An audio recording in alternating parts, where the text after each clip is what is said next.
அதாவது wine shop இப்போ ஈரோட்டுக்குள்ள நிறைய ஒயின் ஷாப் மூடிட்டாங்க. ஆனா மூட வேண்டிய ஒயின் ஷாப் எதுனா மெயின் ரோடு மேல உள்ள கடைகளை மூடணும். என்னமா ஜவுளி கடையில ஸ்வீட் கடையில் வைக்கிற வேறு இப்ப எல்லா கடையில கூட்டம் முக்கிது.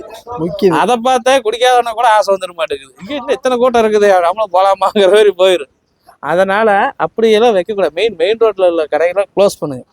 என்ன அப்புறம் இது என்ன டிப்ஸ்னா, இந்த ஒயின் ஷாப் எல்லாமே நம்ம பழைய சுடுகாடு இருக்கு.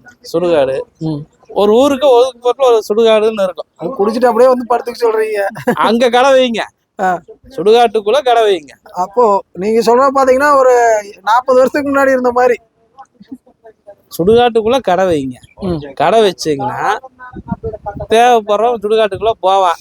இன்னைக்கு நான் 30 வருஷம் 40 வருஷம் கழிச்சு சாவறவன் இந்த சுடுகாட்டுக்குள்ள டெய்லியும் சரக்கு அடிச்சா கூடிய சீக்கிரம் செத்து போயிடுவேன்னு அவனுக்கே தெரிஞ்சிடும். தண்ணியை போட்டு பணத்தோட பணமா உருண்டுக்கிட்டு கிடக்கட்டும். அதான் சுடுகாட்டுக்குள்ள அவுட்டர்ல இருந்தா யாருக்கும் தெரியாது. செத்தாதான் சுடுகாடு போவோம்பாங்க. அதனால சாவக்கூடிய ஆளுங்க எல்லாருமே சுடுகாட்டுக்கு சரக்கு அடிச்சு அங்க ஐக்கியமா இருந்தது. கவர்மெண்ட் ஓரமா சுடுகாட்டுக்குள்ள கடை வைக்கிறது என்னோட ஐடியா. வைக்கிறேன்னா தயவு செய்து வெஜிங்க.